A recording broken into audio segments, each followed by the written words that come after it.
is light of any lamp.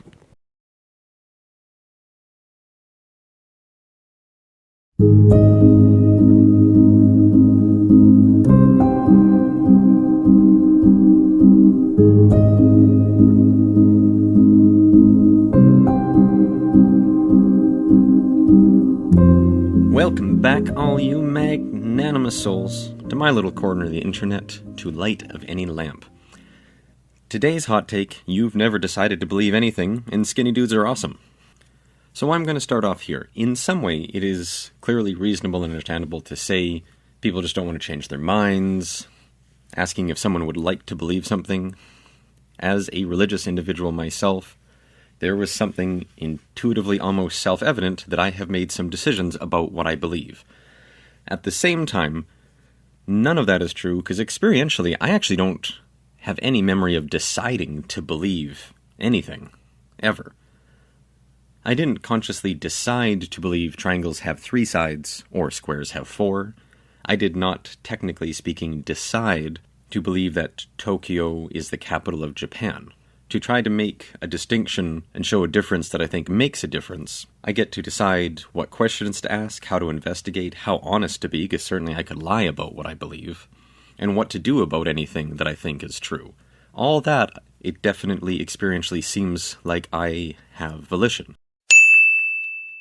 Like I do make decisions. But as far as the important distinction I want to point out is, I don't actually feel like I have a choice in believing that octopuses have 8 arms, or 8 appendages. I might be wrong, and I might have to change my mind, but I couldn't decide to stop believing that. I could be disingenuous, or apathetic, and that's about as close as I could get. Said a little simpler, I can decide to look, and I can decide what I do about what I find after I've looked. But if trying to be a little more honest and rigorous, I technically don't really have an experience that I decide to believe or not believe anything. At this point, I want to talk about who we will call young Stefan.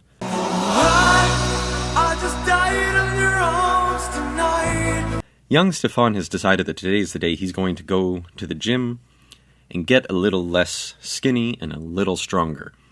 Young Stefan clearly doesn't know what he's doing, seems very uncomfortable and awkward.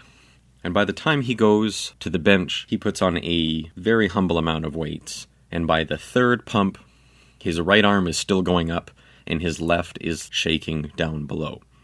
Now, in some sense, if you find this humorous, fair enough, but as any good gym bro or gym broette will tell you, the correct response to that is respect. Because young Mr. Stefan, as awkward as he might be, doesn't need to be at the gym at all. He doesn't need to be failing at something important. He could be succeeding at something less important, very easily.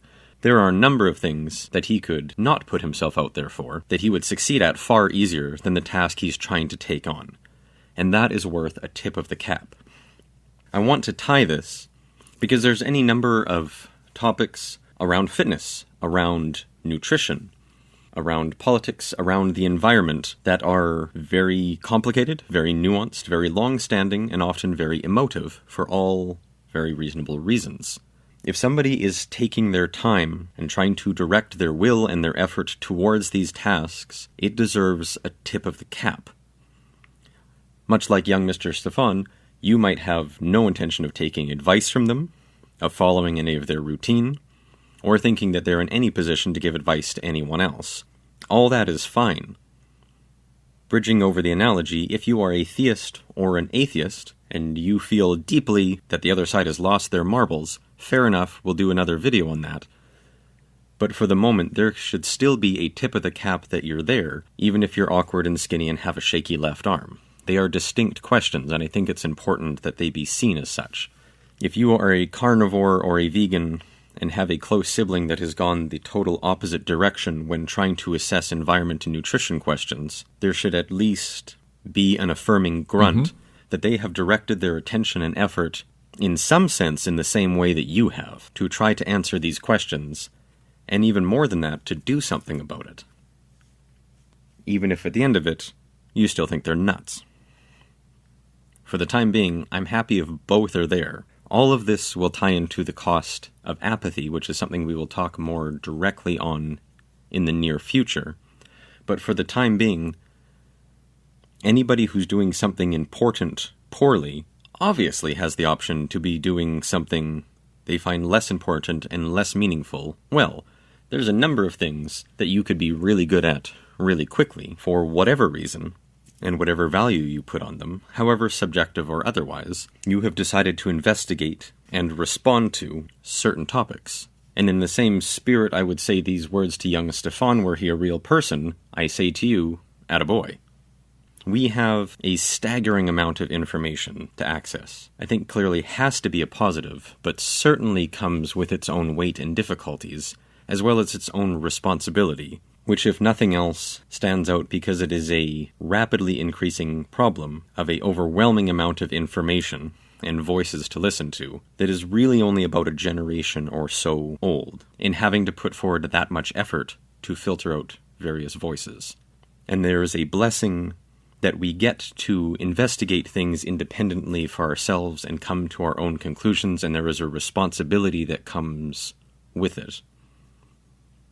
And though I'm not sure I could precisely tell you exactly what the correct balance is, at minimum I just want to point it out here and set sail for yourself on the contemplation of it. With that, as always, I would like to end on some quotes. Although normally I will do 2 quotes, today we are going to do 3 because I'm feeling like a maverick. The first of his teachings is the independent investigation of truth, for blind imitation of the past will stunt the mind. But once every soul inquireth into truth, society will be freed from the darkness of continually repeating the past. Knowledge is as wings to man's life and a ladder for his ascent. Its acquisition is incumbent upon everyone. Truly I say, whatever lessens ignorance and increases knowledge, that has been, is, and shall be accepted by the Creator. That's all for now, and let's see how this goes.